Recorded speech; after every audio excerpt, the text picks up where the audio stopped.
Quando cheguei no restaurante para o jantar de aniversário da minha nora, descobri que minha cadeira simplesmente não existia.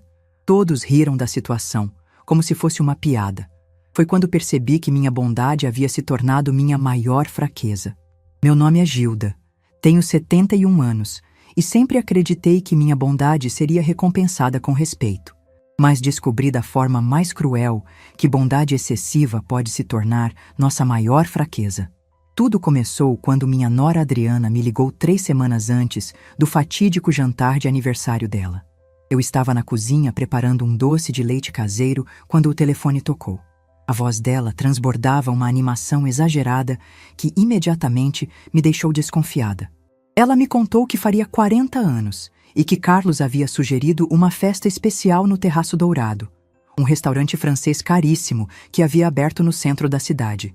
Falou sobre como seria elegante, refinado, uma coisa bem íntima, mas sofisticada. Mencionou que seriam apenas 10 pessoas. Ela, Carlos, a irmã com o marido, o chefe da imobiliária, alguns amigos do círculo social deles. E então veio o silêncio. Aquele silêncio constrangedor onde eu esperava ouvir meu nome na lista de convidados, mas que nunca chegou. Quando perguntei se eu também estaria lá, a pausa do outro lado da linha foi longa demais. Adriana me explicou, com uma paciência forçada, que Carlos achava melhor fazer algo mais sofisticado dessa vez. Disse que o Terraço Dourado era um ambiente muito específico, muito chique, e que eu tinha um jeitinho mais simples, mais caseiro, que talvez eu me sentisse deslocada no meio de tanta gente refinada. As palavras dela ecoaram no meu ouvido como bofetadas. Jeitinho simples, caseiro, deslocada. Minha própria nora estava me dizendo que eu não tinha classe suficiente para frequentar um restaurante elegante. Quando questionei se Carlos concordava com isso, ela me disse que havia sido ideia dele, que ele ficou preocupado comigo, achando que eu poderia passar vergonha em um lugar onde todo mundo se vestia bem e conversava sobre arte e vinhos caros, que eu poderia me sentir constrangida. A palavra constrangida se cravou no meu peito como uma faca. Meu próprio filho, que criei com tanto amor e sacrifício, estava me considerando uma fonte de embaraço. Adriana ainda tentou amenizar oferecendo um almoço alternativo no domingo, em um lugar mais adequado ao meu perfil.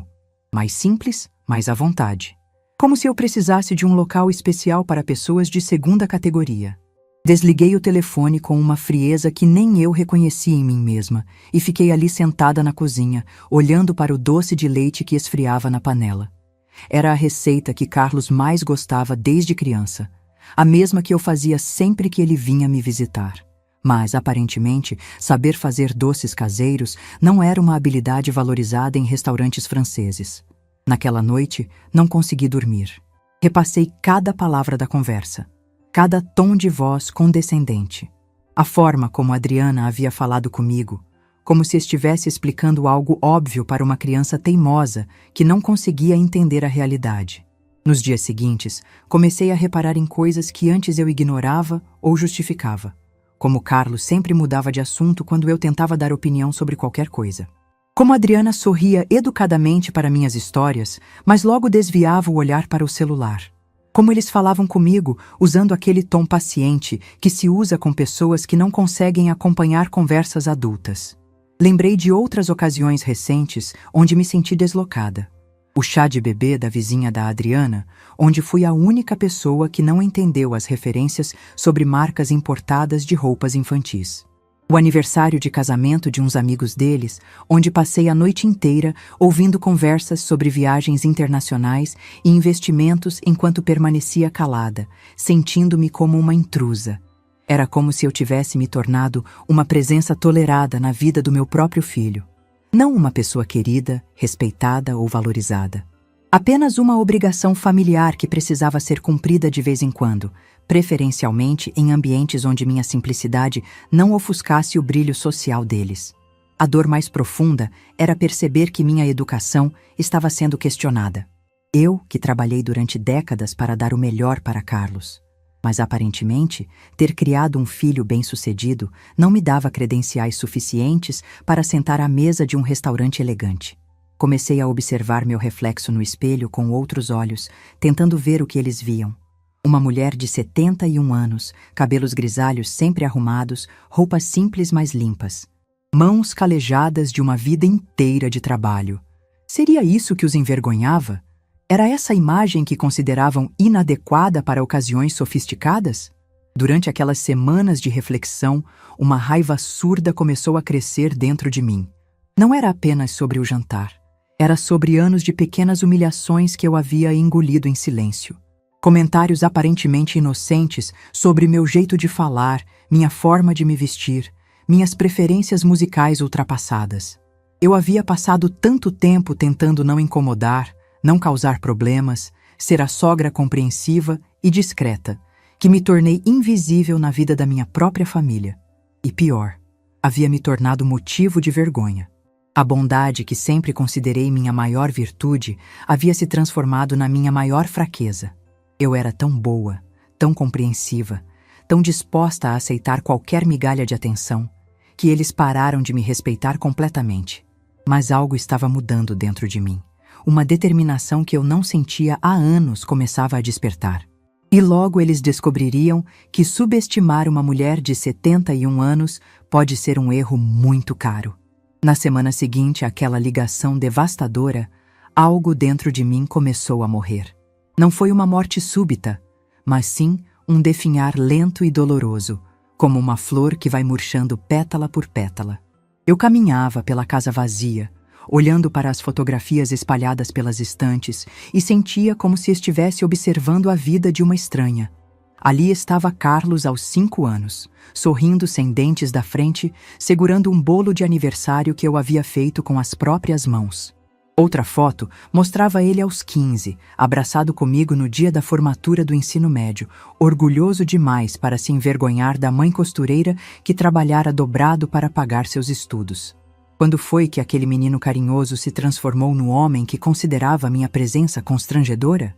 Durante aqueles dias sombrios, comecei a questionar cada momento da minha vida como mãe. Será que fui permissiva demais? Será que minha dedicação excessiva o mimou a ponto de ele perder a noção de gratidão? Ou será que, no fundo, eu sempre soube que não era suficiente para ele, mas escolhi ignorar os sinais? Lembrei de quando Carlos trouxe Adriana para me conhecer pela primeira vez, há 8 anos. Ela chegou usando um vestido que custava mais do que eu ganhava em 2 meses, com um perfume caro que deixou minha pequena sala de estar com um aroma que durou dias. Desde o primeiro momento, percebi como ela olhava ao redor da minha casa. Não com desprezo aberto, mas com uma curiosidade antropológica, como se estivesse visitando um museu da pobreza. Naquela época, eu ainda acreditava que o amor venceria qualquer barreira social. Preparei um almoço especial, usei minha melhor toalha de mesa, arrumei flores do jardim em um vaso simples mas bonito. Adriana elogiou tudo com educação exagerada, mas eu conseguia ouvir a condescendência por trás de cada palavra gentil. Ela me perguntou sobre meu trabalho com um interesse que parecia genuíno na superfície. Contei sobre meus anos como costureira, sobre como comecei fazendo roupas para os vizinhos e acabei tendo uma clientela fiel no bairro. Falei com orgulho sobre cada centavo economizado para a educação do Carlos, cada sacrifício que valeu a pena ver meu filho se formar. Mas percebi como ela trocava olhares discretos com Carlos sempre que eu mencionava algum detalhe da nossa vida simples. Como se fossem códigos secretos entre eles, uma linguagem silenciosa que eu não conseguia decifrar, mas que sabia, instintivamente, que era sobre mim. Depois daquele almoço, Carlos começou a me visitar com menos frequência. Quando vinha, sempre parecia com pressa, sempre tinha algum compromisso importante esperando.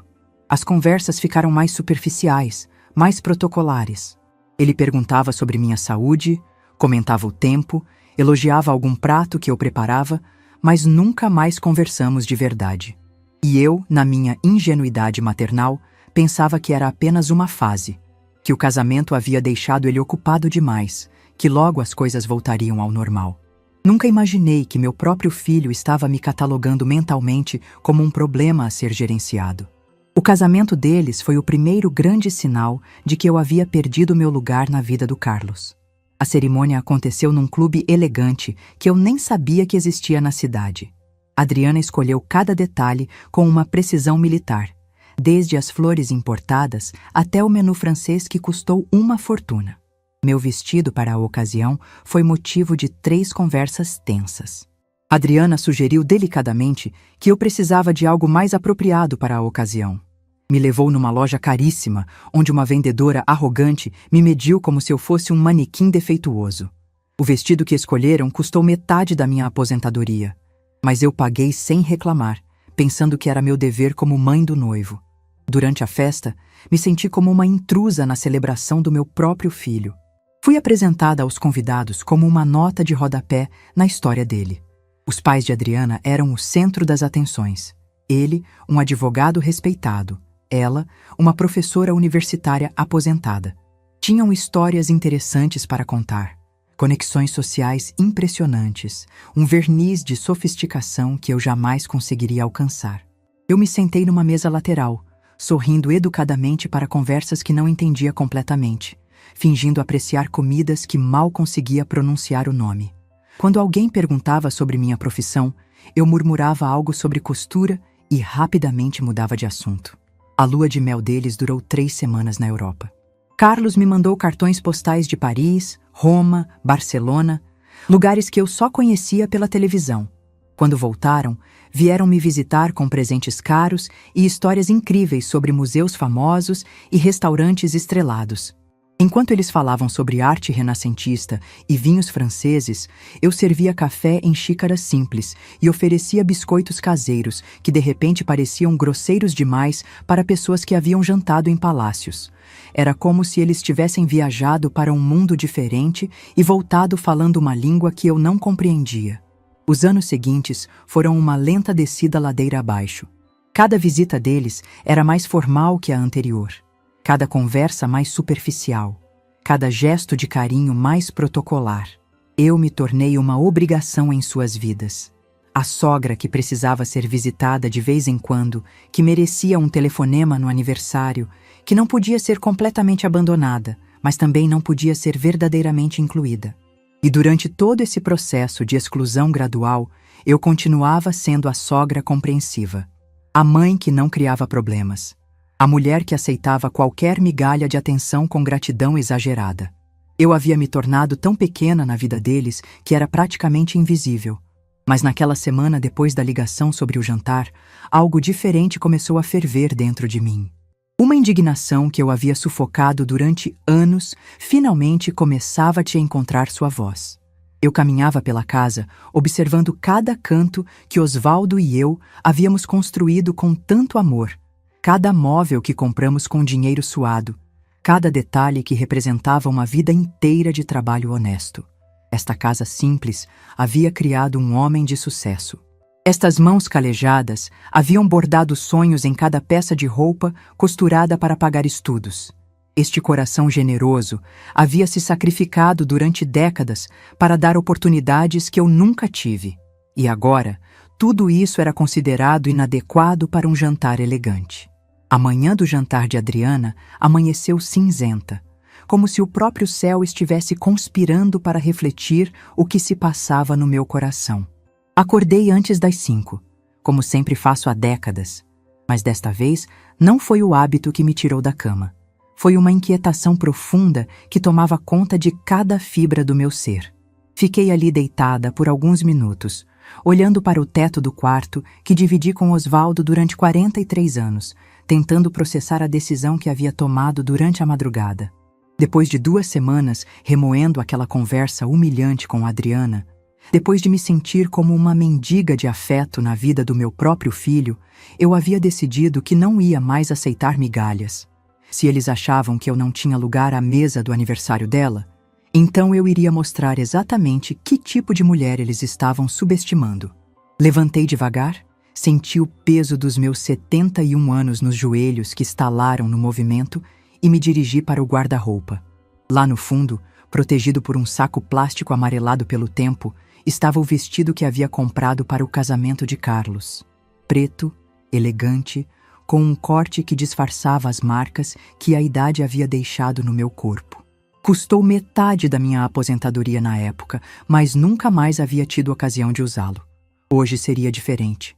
Passei a manhã inteira me preparando com um cuidado que não tinha há anos. Fiz cachos no cabelo usando os rolinhos antigos que guardava numa gaveta empoeirada. Passei batom vermelho pela primeira vez desde o funeral do Osvaldo. Borrifei o perfume caro que Carlos me dera no Natal passado e que eu guardava para ocasiões especiais que nunca chegavam.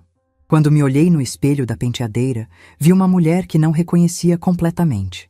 Não era mais a sogra submissa e compreensiva que aceitava qualquer tratamento sem reclamar.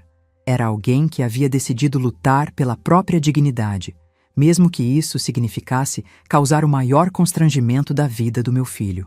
O Terraço Dourado ficava no centro da cidade, num prédio histórico reformado que eu conhecia apenas de passar na frente.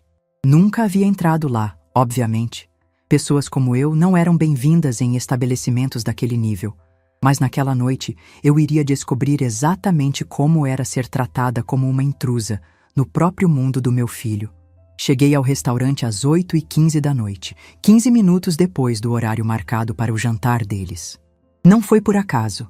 Eu queria que todos já estivessem acomodados, que a festa estivesse no auge da animação, para que minha chegada causasse o máximo impacto possível.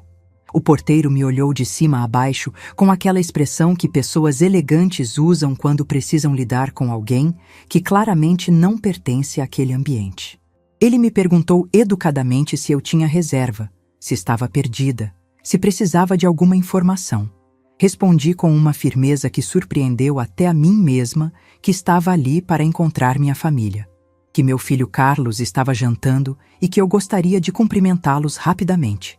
O homem me olhou com desconfiança, claramente duvidando que alguém como eu pudesse ter parentes frequentando um lugar daquele nível, mas me deixou entrar. O interior do Terraço Dourado era ainda mais intimidador do que eu imaginava. Lustres de cristal pendiam do teto alto. Mesas com toalhas de linho branco eram separadas por distâncias generosas, e o murmúrio das conversas era abafado por tapetes persas caríssimos. Era o tipo de lugar onde cada detalhe gritava dinheiro e exclusividade. Andei devagar pelo salão principal, sentindo o peso dos olhares curiosos de outros clientes. E então eu os vi. Carlos estava sentado numa mesa redonda no centro do salão, usando um terno que eu nunca havia visto. Adriana estava deslumbrante num vestido dourado que provavelmente custava mais do que eu ganhava em 6 meses. Ao redor deles, casais elegantes riam de alguma piada que não pude ouvir, taças de vinho caro refletiam a luz dos lustres e pratos sofisticados eram servidos por garçons impecavelmente uniformizados. Eles estavam claramente se divertindo muito. A mesa parecia completa, harmoniosa, perfeita sem mim. Respirei fundo e me aproximei devagar, sentindo meu coração bater tão forte que tinha certeza de que todas as pessoas no restaurante podiam ouvi-lo. Quando cheguei a uns 3 metros da mesa, Carlos me viu. A expressão de choque absoluto no rosto dele foi algo que jamais esquecerei, como se ele estivesse vendo um fantasma materializar no meio do seu jantar perfeito. Adriana seguiu o olhar dele e empalideceu instantaneamente. Os outros convidados pararam de conversar e se viraram para ver o que havia causado aquela mudança súbita na atmosfera da mesa. O silêncio que se seguiu foi tão denso que podia ser cortado com uma faca.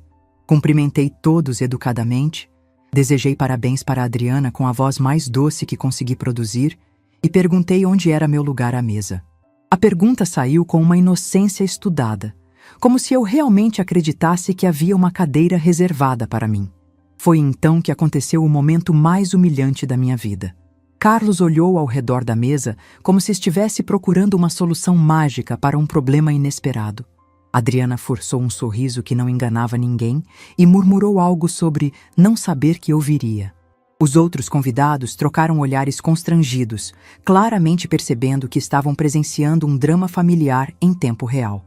E então, um dos amigos de Adriana, um homem de meia idade com cara de quem nunca trabalhou um dia na vida, soltou uma risadinha nervosa e comentou que pelo menos agora tinham uma história interessante para contar depois. Outros risos discretos se seguiram, como se minha presença fosse uma piada engraçada, um alívio cômico no meio de um jantar sofisticado. Eles estavam rindo de mim, na minha cara. como se eu fosse um espetáculo de circo que havia aparecido para entretê-los. Naquele momento, algo dentro de mim se rompeu definitivamente. Não era mais sobre ter ou não uma cadeira à mesa. Era sobre respeito. Era sobre dignidade. Era sobre uma vida inteira de sacrifícios sendo tratada como uma piada de mau gosto. Olhei fixamente para Carlos, meu filho que eu havia criado com tanto amor, que eu havia protegido de toda dificuldade, que eu havia preparado para ser um homem de caráter. E vi nos olhos dele algo que me cortou mais fundo que qualquer palavra cruel. Vergonha. Ele estava com vergonha de mim. Foi quando tomei a decisão que mudaria tudo para sempre. Sorri educadamente para a mesa de pessoas elegantes que me consideravam uma intrusa. Desejei uma excelente noite para todos e me virei para sair. Mas antes de dar o primeiro passo, falei alto o suficiente para que outros clientes próximos pudessem ouvir que estava muito feliz em ver como meu filho havia crescido e se tornado o tipo de pessoa que ri da própria mãe em público. Ele me olhou com confusão, sem entender o tom calmo da minha voz ou o brilho diferente nos meus olhos. Desejei uma excelente noite para todos e caminhei em direção à saída com uma tranquilidade que não sentia há anos. Senti os olhares de alívio da mesa. Finalmente haviam se livrado do problema constrangedor. Mas quando cheguei na porta do restaurante, ao invés de sair, parei e peguei meu celular. Havia uma ligação que precisava fazer. Uma ligação que mudaria completamente o rumo daquela noite. Disquei um número que decorara há poucos meses, quando minha vida havia ganhado um brilho novo que eu pensava ter perdido para sempre. Do outro lado da linha, uma voz carinhosa e preocupada atendeu imediatamente. Contei para Henrique, meu namorado há 4 meses, o homem gentil que havia me devolvido a esperança no amor, exatamente o que havia acabado de acontecer. Como fui humilhada na frente de estranhos, como riram da minha situação, como meu próprio filho se envergonhou de mim. A voz dele mudou completamente de tom quando entendeu onde eu estava. Disse para eu aguardar alguns minutos, que ele estaria ali em instantes, que ninguém, absolutamente ninguém, trataria a mulher que ele amava daquela forma. O que minha família não sabia, o que ninguém na minha vida antiga sabia, era que Henrique Cardoso era o proprietário do Terraço Dourado. 5 minutos depois, vi um homem elegante de cabelos grisalhos entrar no restaurante com uma expressão que jamais havia visto nele. O Henrique carinhoso e gentil que eu conhecia havia dado lugar a um empresário determinado e visivelmente furioso. Ele me beijou delicadamente na testa, perguntou se eu estava bem e então se dirigiu diretamente para o salão principal. Vi quando ele parou ao lado da mesa onde minha família ainda tentava retomar a normalidade da festa. O que aconteceu a seguir foi como assistir a um filme em câmera lenta. Henrique se apresentou educadamente como o proprietário do estabelecimento. Disse que havia tomado conhecimento de um incidente envolvendo uma cliente muito especial para ele e que, lamentavelmente, seria necessário interromper o serviço para aquela mesa específica. Vi o sangue sumir do rosto de Carlos quando ele entendeu o que estava acontecendo. Adriana empalideceu como se tivesse visto um fantasma. Os convidados olhavam uns para os outros sem compreender completamente a situação. Henrique fez um sinal discreto para os garçons que imediatamente pararam de servir à mesa. O garçom principal se aproximou e, com toda a educação, pediu para que se retirassem do estabelecimento. Explicou que, por questões internas de gerenciamento, o restaurante não poderia mais atendê-los naquela noite. O silêncio no salão foi absoluto. Outras mesas pararam de conversar para observar a cena surreal de um grupo de pessoas elegantes sendo convidadas a se retirar do restaurante mais sofisticado da cidade. Carlos tentou argumentar, explicar que havia algum mal-entendido. Adriana tentou usar seu charme social para reverter a situação. Mas Henrique foi implacável. Educado, mas implacável. O salão inteiro assistiu enquanto a mesa de 10 pessoas se levantava constrangida, recolhia bolsas e casacos e caminhava em direção à saída, sob o olhar curioso e chocado de todos os outros clientes. Quando passaram por mim na porta, Carlos me olhou com uma expressão que misturava confusão, vergonha e algo que levou alguns segundos para eu reconhecer: medo. Medo de quem eu realmente era, de que outros segredos eu poderia estar guardando. Adriana não conseguiu me olhar nos olhos. Pela primeira vez em anos, eu não era a que estava sendo humilhada. Era a que estava assistindo outros colherem exatamente o que haviam plantado. E ao lado de Henrique, sentindo sua mão protetora nas minhas costas, descobri que nunca mais permitiria que ninguém me fizesse sentir pequena outra vez. Os dias que se seguiram àquela noite no Terraço Dourado foram uma montanha-russa de emoções que eu não sabia como processar. Por décadas, havia me acostumado a ser a parte mais fraca nas dinâmicas familiares, sempre cedendo, sempre compreendendo, sempre engolindo humilhações em nome da harmonia. Mas naquele dia, pela primeira vez na vida, eu havia sido a mais forte. E a sensação era ao mesmo tempo libertadora e assustadora. Henrique ficou comigo naquela noite, segurando minha mão enquanto eu chorava todas as lágrimas que havia guardado durante anos. Não eram lágrimas de tristeza, eram lágrimas de alívio. Como se um peso gigantesco tivesse saído dos meus ombros e eu finalmente pudesse respirar sem sentir que estava incomodando alguém. Ele me contou depois que nunca havia visto uma situação tão cruel quanto aquela.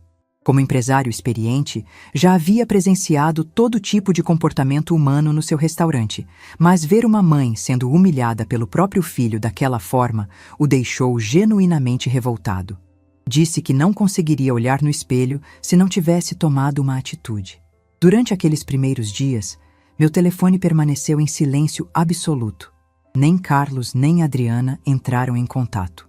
Era como se eles precisassem de tempo para digerir o que havia acontecido, para entender como a sogra inadequada que consideravam um problema havia se transformado numa força que eles não conseguiam controlar. Mas eu sabia que eventualmente eles voltariam. Não por arrependimento genuíno ou por amor, mas porque precisariam entender quem eu realmente era e que outros segredos eu poderia estar escondendo. A primeira ligação veio de Carlos na segunda-feira seguinte. Sua voz estava diferente, menos confiante, menos condescendente. Pela primeira vez em anos, ele parecia estar falando comigo como se eu fosse uma pessoa que merecia respeito, não por bondade, mas por necessidade. Ele me disse que precisava conversar comigo urgentemente, que havia questões importantes para esclarecer, que talvez houvesse mal-entendidos sobre o que aconteceu no restaurante. Sua voz carregava uma humildade forçada que eu nunca havia ouvido antes. Respondi que estava ocupada durante a semana, mas que poderia recebê-lo no sábado à tarde. A pausa que se seguiu foi reveladora. Carlos claramente não estava acostumado a ter seus pedidos de encontro condicionados à minha agenda, mas concordou educadamente com o horário que propus. Durante aquela semana, refleti muito sobre como queria conduzir nossa conversa. Parte de mim sentia uma satisfação maliciosa ao imaginar Carlos se contorcendo para entender a nova dinâmica entre nós. Mas outra parte, a mãe que ainda existia no fundo do meu coração, sentia uma tristeza profunda por termos chegado a esse ponto. Henrique me aconselhou a ouvir o que Carlos tinha a dizer antes de tomar qualquer decisão sobre o futuro da nossa relação. Ele havia perdido a mãe jovem e sempre me dizia que família é um tesouro que deve ser preservado quando possível. Mas também me lembrava constantemente que respeito é a base de qualquer relacionamento saudável. No sábado, arrumei a casa com mais cuidado do que fazia habitualmente para receber Carlos. Não por nervosismo, mas porque queria que ele visse que eu não era a mulher desesperada por aprovação que ele pensava conhecer. Coloquei flores frescas na sala, preparei café no bule de porcelana que guardava para ocasiões especiais, vesti um vestido bonito que havia comprado recentemente. Quando Carlos chegou, percebi imediatamente que ele também havia se preparado para aquele encontro. Estava mais formal que o habitual, carregava um buquê de flores caras e tinha uma expressão que misturava nervosismo com algo que demorei para identificar: medo. Ele me cumprimentou com mais carinho do que demonstrava há anos. Elogiou como eu estava bonita. Comentou sobre como a casa estava aconchegante. Era um comportamento completamente diferente do filho que eu conhecia. Respeitoso demais, atencioso demais, claramente calculado. Nos sentamos na sala, onde tantas conversas importantes da nossa família haviam acontecido. Carlos ficou alguns minutos em silêncio, como se estivesse organizando mentalmente as palavras que pretendia usar. Quando finalmente começou a falar, Sua voz estava mais baixa que o normal. Ele me disse que havia passado a semana inteira pensando no que aconteceu no restaurante, que conversou longamente com Adriana sobre o comportamento deles, que chegaram à conclusão de que talvez tenham sido insensíveis comigo em várias ocasiões. A palavra insensíveis ecoou na minha mente como uma pedra caindo num lago tranquilo. Depois de anos de humilhações, desrespeito e exclusões deliberadas, ele resumia tudo como insensibilidade, como se fosse um mal-entendido ocasional, não um padrão sistemático de crueldade. Carlos continuou explicando que eles não tinham conhecimento sobre meu relacionamento com o proprietário do Terraço Dourado, que ficaram surpresos ao descobrir que eu tinha uma vida social que eles desconheciam, que talvez tivessem subestimado minha capacidade de formar relacionamentos em círculos mais sofisticados. A forma como ele disse sofisticados revelava que ainda não havia entendido completamente a lição. Ainda pensava em termos de hierarquias sociais. Ainda me via através da lente da inadequação, apenas agora temperada com uma dose de cautela. Perguntei diretamente o que ele queria com aquela conversa. Se era um pedido de desculpas genuíno ou se estava ali por medo das consequências sociais do que havia acontecido. Sua expressão demonstrou desconforto com minha franqueza. Ele claramente esperava que eu facilitasse as coisas, como sempre fazia. Carlos admitiu que ficou preocupado com as implicações profissionais da situação, que algumas pessoas importantes haviam comentado sobre o incidente no restaurante, que sua reputação poderia ser afetada se a história se espalhasse nos círculos empresariais da cidade. Ali estava a verdade nua e crua. Ele não estava ali por arrependimento ou por amor. Estava ali porque minha nova posição social poderia prejudicá-lo profissionalmente. A mesma mãe que ele considerava constrangedora agora era vista como uma ameaça à sua carreira. Disse que entendia perfeitamente sua preocupação, que finalmente compreendia como nossa relação realmente funcionava. Ele se aproximava quando precisava de algo e me mantinha à distância quando eu poderia incomodá-lo. Que durante anos aceitei esse padrão porque achava que não merecia coisa melhor. Vi Carlos engolir em seco quando percebeu que eu havia entendido exatamente suas motivações. Tentou argumentar que não era bem assim, que ele realmente se importava comigo, que apenas precisavam encontrar uma nova forma de se relacionar. Respondi que também achava que precisávamos de uma nova forma de relacionamento, uma baseada em respeito mútuo, onde minha presença fosse desejada, não tolerada, onde minhas opiniões fossem ouvidas, não apenas educadamente ignoradas. Onde eu fosse tratada como uma pessoa valiosa, não como um problema a ser gerenciado. Carlos concordou rapidamente com todos os pontos. Prometeu que as coisas seriam diferentes dali para frente. Mas eu podia ver em seus olhos que ele ainda não entendia que a mudança precisava ser genuína, não apenas estratégica. Quando ele saiu da minha casa naquela tarde, deixou claro que esperava que as coisas voltassem rapidamente ao normal, que eu esquecesse as mágoas passadas e aceitasse suas promessas de um futuro melhor, que fosse novamente a mãe compreensiva que perdoa tudo em nome do amor familiar. Mas Carlos ainda não havia entendido que a mulher que ele conhecia havia morrido naquela quinta-feira no Terraço Dourado, e que a mulher que estava nascendo no lugar dela não seria tão fácil de manipular. Nos dias seguintes, comecei a receber uma atenção da família que não recebia há anos. Convites para almoços, telefonemas frequentes, preocupação exagerada com minha saúde e bem-estar. Era como se eles tivessem descoberto subitamente que eu existia e que minha existência poderia ser importante. Mas eu sabia que aquela cortesia renovada não vinha do coração, vinha do medo. Medo de que eu tivesse outros segredos, outras conexões, outras formas de causar constrangimento para eles. E talvez eu realmente tivesse. As semanas seguintes trouxeram uma transformação que eu jamais imaginei viver aos 71 anos. A atenção repentina da família, que antes me deixaria extasiada de felicidade, agora me causava uma mistura estranha de satisfação e melancolia. Era gratificante ver Carlos ligando 3 vezes por semana, Adriana me convidando para almoços em restaurantes elegantes e até mesmo receber presentes caros sem ocasião especial. Mas tudo aquilo tinha um gosto amargo de falsidade. Durante uma dessas ligações protocolares, Carlos mencionou casualmente que gostaria de conhecer melhor meu amigo, Henrique.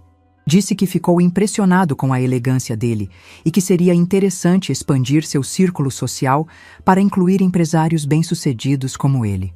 A forma como falou deixou claro que via Henrique não como o homem que me fazia feliz, mas como uma conexão social potencialmente útil.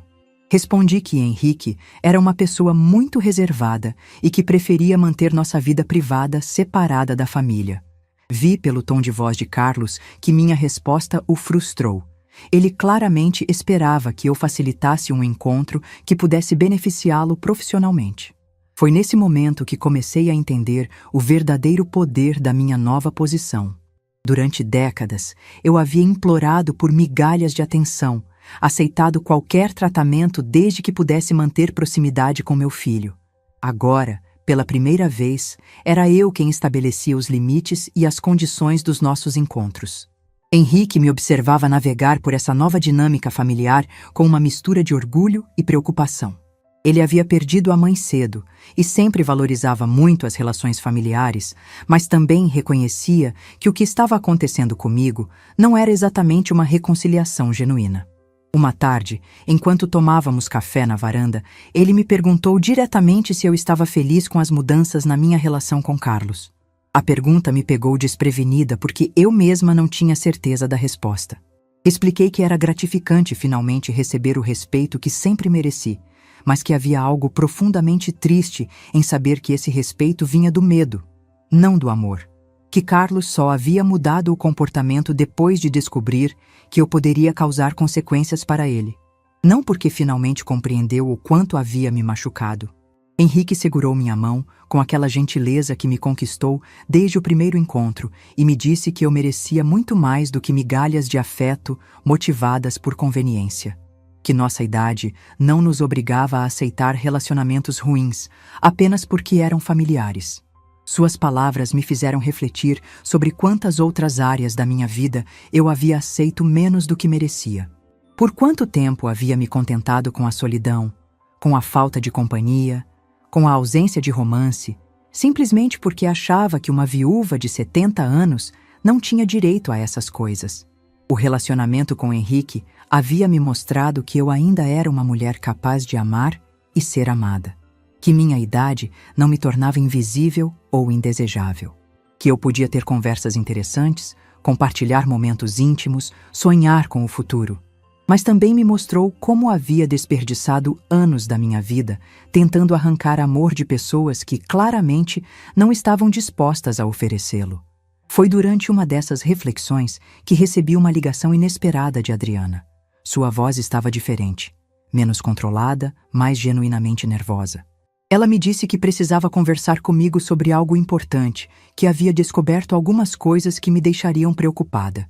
Minha primeira reação foi suspeitar que fosse alguma manipulação, mais uma tentativa de me atrair para o drama familiar que eu estava conscientemente evitando.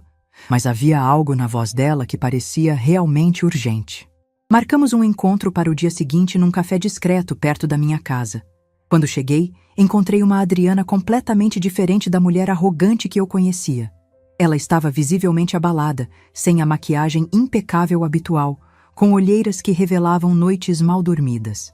Adriana me contou que havia descoberto que Carlos estava tendo um caso extramatrimonial há mais de um ano, que a amante era 20 anos mais nova, solteira e ambiciosa, que eles não eram nem um pouco discretos e que várias pessoas do círculo social deles já sabiam da situação. A revelação me atingiu como um soco no estômago. Não porque eu tivesse ilusões sobre a perfeição do casamento deles, mas porque isso explicava muita coisa sobre o comportamento recente de Carlos. A culpa por tratar mal a própria mãe enquanto traía a esposa, a ansiedade sobre sua reputação profissional, o medo de que seus segredos fossem expostos. Adriana continuou contando que descobriu a traição por acaso, mexendo no celular dele enquanto procurava um número de telefone, que as mensagens entre eles eram explícitas e deixavam claro que o relacionamento já estava avançado, que havia planos para férias juntos, jantares românticos, promessas de um futuro em comum. Ela chorou enquanto me dizia que não sabia o que fazer, que considerava pedir o divórcio, mas tinha medo das implicações financeiras e sociais, que se sentia humilhada por ter sido enganada durante tanto tempo, que não tinha para onde ir ou com quem conversar sobre a situação. Enquanto ouvia Adriana desabafar, senti uma mistura contraditória de emoções. Parte de mim experimentava uma satisfação maldosa ao ver a mulher que me humilhou durante anos, agora pedindo meu apoio em seu momento mais vulnerável. Mas outra parte, a mãe e a mulher que eu era no fundo, sentia genuína compaixão por sua dor. Perguntei por que ela havia decidido me contar aquilo. Por que não procurou suas amigas sofisticadas ou sua família para desabafar? Adriana baixou os olhos e admitiu que precisava de alguém que conhecesse Carlos verdadeiramente, alguém que pudesse ajudá-la a entender o que fazer. Mais importante, ela disse que depois do que aconteceu no Terraço Dourado, percebeu que eu era mais forte e mais sábia do que ela jamais havia imaginado. Que durante anos havia me subestimado, pensando que eu era apenas uma sogra inconveniente, mas que agora reconhecia que eu tinha experiência de vida e discernimento que ela precisava. Foi a primeira vez que Adriana me tratou como uma igual, como uma mulher adulta capaz de oferecer conselhos valiosos. E, ironicamente, aconteceu no momento em que ela mais precisava de mim. Escolhi minhas palavras com cuidado quando respondi. Disse que estava triste por ela estar passando por aquela situação, mas que não me surpreendia completamente. Que havia percebido mudanças no comportamento de Carlos nos últimos tempos que poderiam indicar problemas no casamento. Adriana me olhou com surpresa, perguntando que mudanças eu havia notado. Expliquei que um filho que trai a esposa também é capaz de desrespeitar a própria mãe, que homens que quebram promessas sagradas em casa também quebram compromissos familiares, que a crueldade que ele demonstrou comigo no restaurante revelava um caráter que ela estava apenas começando a conhecer. As palavras saíram mais duras do que eu pretendia, mas eram verdadeiras. Carlos havia se tornado um homem capaz de causar dor às mulheres que mais o amavam. E agora, Adriana estava colhendo as consequências de ter escolhido um parceiro sem integridade. Ela permaneceu em silêncio por vários minutos, processando o que eu havia dito. Finalmente perguntou se eu achava que ela deveria confrontá-lo ou se deveria reunir mais evidências antes de tomar qualquer decisão. Respondi que a decisão era dela, mas que uma mulher com dignidade não deveria aceitar ser traída e humilhada. Que ela ainda era jovem e bonita o suficiente para reconstruir sua vida com alguém que a valorizasse. Que permanecer num casamento baseado em mentiras seria uma traição a si mesma. Quando nos despedimos naquela tarde, Adriana me agradeceu com uma sinceridade que eu não via nela há anos. Disse que finalmente entendia por que Carlos sempre falava da força da sua mãe, mesmo quando a tratava mal em público. Caminhei para casa refletindo sobre a ironia da situação. A nora que me considerava inadequada para jantares elegantes, agora me procurava como conselheira em sua crise matrimonial mais íntima. A mulher que riu da minha humilhação, agora chorava, pedindo meu apoio e orientação. Mas, mais importante que a ironia, era a compreensão de que eu havia me tornado exatamente o que sempre fui, mas que ninguém conseguia ver. Uma mulher forte, sábia e capaz de oferecer apoio real quando necessário. Uma semana depois da conversa reveladora com Adriana, recebi uma ligação que mudaria definitivamente o rumo de toda aquela situação. Era Carlos, mas sua voz estava completamente diferente de qualquer tom que eu já havia ouvido dele. Não era a voz dos últimos anos, nem a falsamente respeitosa das últimas semanas. Era a voz de um homem desesperado. Ele me disse que Adriana havia confrontado ele sobre o caso extramatrimonial e que agora tudo estava desmoronando. Que ela havia contratado um advogado e estava ameaçando contar tudo para os pais dela, que tinham conexões importantes no meio jurídico da cidade. Que sua carreira poderia ser destruída se o escândalo se tornasse público. Pela primeira vez em anos, Carlos estava me ligando não por obrigação social, mas porque genuinamente precisava de mim. E, ironicamente, era no momento em que eu menos estava disposta a salvá-lo das consequências de suas próprias escolhas. Perguntei diretamente por que ele achava que eu deveria ajudá-lo. Porque a mãe que ele considerou inadequada para um jantar elegante agora deveria ser sua conselheira numa crise que ele mesmo criou. Minha franqueza o deixou visivelmente desconfortável. Ele claramente esperava que eu assumisse automaticamente o papel de mãe protetora que resolve todos os problemas. Carlos tentou apelar para meus sentimentos maternais, dizendo que estava arrependido de tudo que havia feito, que reconhecia seus erros, que precisava da sabedoria da sua mãe para encontrar uma solução. Mas eu podia ouvir nas entrelinhas que ele não estava arrependido por ter me machucado. Estava arrependido por ter sido descoberto. Respondi que Adriana havia me procurado primeiro e que ela também era minha família agora. Que durante anos ele havia me excluído das decisões familiares importantes. Então agora eu escolheria de que lado ficar baseada em quem havia me tratado com mais dignidade recentemente. O silêncio do outro lado da linha foi longo e pesado. Carlos finalmente estava entendendo que suas ações tinham consequências reais e que eu não era mais a mãe submissa que ele podia manipular à vontade. Nos dias seguintes, a situação familiar explodiu de uma forma que eu jamais imaginei presenciar. Adriana efetivamente pediu o divórcio e, seguindo meu conselho, não tentou manter as aparências sociais. Ela contou a verdade para qualquer pessoa que perguntasse sobre a separação, incluindo detalhes sobre a traição que deixaram Carlos numa posição insustentável profissionalmente. O mais chocante foi descobrir que a amante de Carlos era filha de um cliente importante da empresa onde ele trabalhava. Quando o pai da moça descobriu sobre o relacionamento, Carlos foi demitido imediatamente. Em questão de semanas, ele perdeu o emprego, a esposa, a casa e boa parte de sua reputação profissional. Durante todo esse período de caos, mantive uma distância cuidadosa dos eventos. Ofereci apoio emocional para Adriana quando ela precisou, mas me recusei a interferir diretamente no processo de divórcio ou a tentar mediar qualquer reconciliação. Pela primeira vez na vida, deixei que as consequências naturais das escolhas de Carlos se desenrolassem sem minha interferência protetora. Henrique me observava navegar por essa situação com admiração crescente.